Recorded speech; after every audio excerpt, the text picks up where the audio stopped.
നമസ്കാരം. വിഷ്ണുമായ സ്വാമി യൂട്യൂബ് ചാനലിലേക്ക് എല്ലാവർക്കും സ്വാഗതം.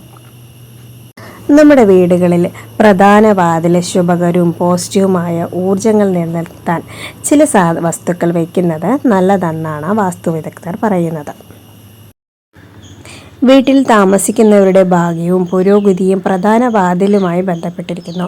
പ്രധാന വാതിൽ ശരിയായി സ്ഥാപിച്ചില്ലെങ്കിൽ അത് വീട്ടിലെ സമാധാനവും സന്തോഷവും നിലനിൽക്കുന്നത് വളരെയധികം ബുദ്ധിമുട്ടാണ്.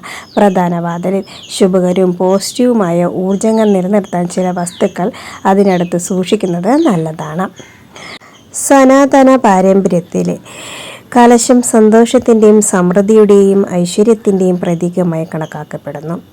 ഇത് ശുക്രൻ, ചന്ദ്രൻ എന്നീ ഗ്രഹങ്ങളുമായി ബന്ധപ്പെട്ടിരിക്കുന്നുവെന്നാണ് വിശ്വാസം. കലശം സാധാരണയായി അമ്പലങ്ങളിലോ വാതിൽപ്പടിയുടെ വലതുവശത്തോ സ്ഥാപിക്കുന്നു.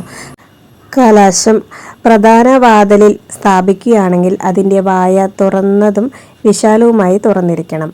അതിൽ ചേർക്കുന്നത് ശുദ്ധജലമായിരിക്കണം. കുറച്ച് പുഷ്പദളങ്ങൾ ചേർക്കുക. പ്രധാന കവാടത്തിന് സമീപം വെള്ളം നിറച്ച ഒരു കലശം വയ്ക്കുന്നത് നെഗറ്റീവ് എനർജികളെ അകറ്റാൻ സഹായിക്കുന്നു. അതുപോലെ തന്നെ വീടിൻ്റെ പ്രധാന കവാടത്തിൽ ഏതെങ്കിലും ശുഭമുഹൂർത്തത്തിലോ ശുഭചടങ്ങിലോ മുമ്പോ ഒരു മാല തൂക്കിയിടുന്നത് നല്ലതാണ്. മാവില കൊണ്ടുള്ള മാലയാണ് ഏറ്റവും ശുഭകരമായി കണക്കാക്കുന്നത്. ഇത് ദിവസവും തൂക്കിയിടുന്നത് നല്ലതാണ്. അതിന് പറ്റാത്തവർ ചൊവ്വാഴ്ച തൂക്കിയിടുന്നതും പ്രത്യേകിച്ച് ഗുണകരമെന്ന് കണക്കാക്കുന്നു. മാവിൽ നിന്നുണ്ടാവുന്ന മാവില കൊണ്ട് മാല കെട്ടുന്നത് മനസ്സിനെ ശാന്തമാക്കുകയും ദുഃഖത്തിൽ നിന്നും ദാരിദ്ര്യത്തിൽ നിന്നൊക്കെ തടയുമെന്നാണ് വിശ്വാസം. വീടിന് ഭാഗ്യവും സമൃദ്ധിയും കൊണ്ടുവരാൻ ആളുകൾ പലപ്പോഴും പ്രധാന കവാടത്തിൽ ഗണപതിയുടെ ഒരു ചിത്രമോ വിഗ്രഹമോ സ്ഥാപിക്കാറുണ്ട്. എന്നിരുന്നാലും അത് വയ്ക്കുമ്പോൾ ചില നിയമങ്ങൾ പാലിക്കേണ്ടതുണ്ട്.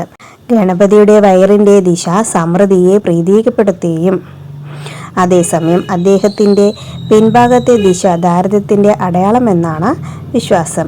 അതിനാൽ ഗണപതിയെ പുറത്തേക്ക് അഭിമുഖമായി വയ്ക്കുന്നതിന് പകരം പ്രധാന കവാടത്തിൽ നിന്ന് അകത്തേക്ക് അഭിമുഖമായി വയ്ക്കുന്നതാണ് നല്ലത്. ഇങ്ങനെ വയ്ക്കുന്നത് മൂലം വീട്ടിലേക്ക് സമ്പത്തിൻ്റെ ഒഴുക്ക് വർദ്ധിക്കുകയും സന്തോഷവും സമൃദ്ധിയും വർദ്ധിപ്പിക്കുകയും ചെയ്യുന്നു. ഇതുപോലെയുള്ള കുറച്ച് കാര്യങ്ങൾ ശ്രദ്ധിച്ചാൽ വീട്ടിൽ എപ്പോഴും ഐശ്വര്യവും സമ്പത്തും നിലനിൽക്കും. എല്ലാവർക്കും നല്ലത് വരട്ടെ എന്ന് പ്രാർത്ഥിച്ചുകൊണ്ട് നിർത്തുന്നു. നന്ദി, നമസ്കാരം.